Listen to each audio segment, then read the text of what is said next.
Yup, yup, yup, yup. Good morning. Good morning po mga kalayas. Good morning guys. Magandang araw sa ating lahat. Ayan. So, ang ating routine ngayon ay magtiklop ng damit. Ayan, ito po ay ilabang ko ng isang araw. Ayan, ang dami oh. Ayan, mga titiklopin natin. So, tuyo na po. Ngayon ay titiklopin ko na. Tapos mamaya naman, pagtapos ko ditong magtiklop, maglalaban ng kaunti yan at mukhang naiipon na ang ating mga tubal, mga maduduming damit sa basket. Mahirap maipunan. Kaya gagawin natin, pagkatapos nating magtiklop ng mga damit ay maglalaban naman tayo. Tapos mamaya papunta yata kami Lucena para bumili ng oxygen ni ating maliit na pan-travel. Nakita kami sa Sariaya. So galing na po kami Lucena kahapon dahil napunta naman kami ng bangko para magbayad para bayaran yung kondo po namin sa Quezon City. So mamaya babalik naman ulit kami ng Lucena. Magsasariaya pala kami.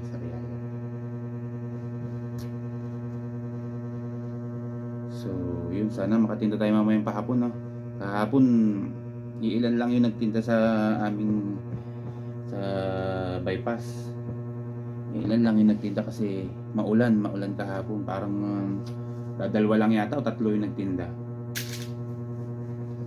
Sana mamaya, medyo ano naman po ngayon, medyo maganda naman ang panahon ngayon, medyo mainit. Kaya sana wag uulan mamayang pahapon at para tayo makatinda. Guguna-gunahin natin habang may init na ibinibigay kasi start na po ng tag-ulan yan, June. Kumbaga nagpapahiwatig na parating na ang ulan. Pero sabi nga sa pag-asa tuloy sa balita, parang may bagyong dalawa daw. Sana hindi na dumating yung bagyong yan. Sana August pa o ano pa, dumano, pagbigyan pa tayo ng mga 2 buwan na init. Saka na umulan, no? Ubusin muna natin yung ating mga paninda dyan.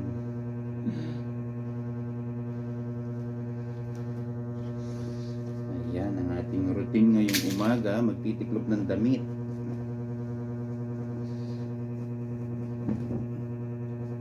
Pasukan na naman sa mga dito sa 8, pasukan na naman ng balik eskwela na naman mga kalayas. Busy na naman tayo sa paghatid sa school. Kahapon po ay nag-enroll ako. In-enroll ko si Ate Janela. Siya po ay grade 1 na. Ayan, napakabilis ng panahon. Grade 1 na. Si Utoy po ay sa daycare pa rin, sa barangay po siya napasok. Tapos sa taon po, syempre gagraduate na siya. Siya ay kinder naman. Ayan. So sa PEL1 natin siya papapasukin. Para dalawa sila na Ate Janela niya doon. Busy na naman tayo nito sa pasukan. Nandiyan na yung maraming aabyad, maraming aasikasuhin. Marami na naman tayong lalabang mga damit. Tambak na naman, no? Kasi kailangan natin laban ng mga uniform, plantsahin. Ayan. Mimili tayo ng mga gamit ng bata, mga school supply. Ilang araw tayo magiging busy nito. Good morning, gising na po kayo. Gising na. Exercise ng konti. Minsan nag-jogging kami ni Coco. Yung pong aking alagang Shih Tzu. Yan, sinama ko sa bypass. Nandiyan po sa vlog ko yun, kung nakapanood nyo. Nag-jogging kami. Si Coco nga ayaw na tumakbo, gusto na lang lumakad.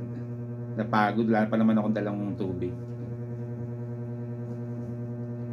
Sarap din mag-jogging sa umaga. konting papawis, nakaka-relax ng damdamin, no? Parang nakakawala ng stress. Wala naman tayong stress, siyempre lagi naman tayong happy sa ginagawa natin. Ayan, kaya nga po lagi ako nagbi-video, nagba-vlog. Happy naman po ako sa ginagawa ko. Kahit wala pang sweldo kay Meta, walang problema po. Basta happy ka sa ginagawa mo, tuloy mo lang. Yun, di ba? Pag happy ang iyong ginagawa, masaya ka sa ginagawa mo, nakakagaan ng kalooban. Ito, nagtitiklop tayo ngayon. Ito po yun, nilabang ko pa nung isang araw, ay ngayon ko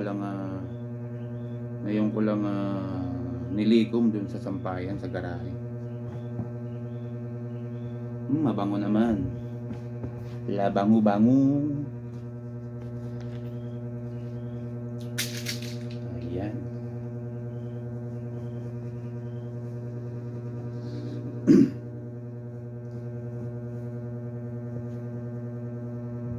Ay, ayun lang po. Maraming salamat sa panonood ng aking video. And ingat po kayo. God bless. And don't forget, follow and like and share sa aking YouTube page. Yan, may YouTube po. Sa YouTube po kasi meron din ako Reel, Facebook, TikTok, lahat na po. Lahat na lang sinisibang ko ng mga video ko. Ayun, maraming salamat po sa ating lahat. And ingat po kayo palagi. Bye.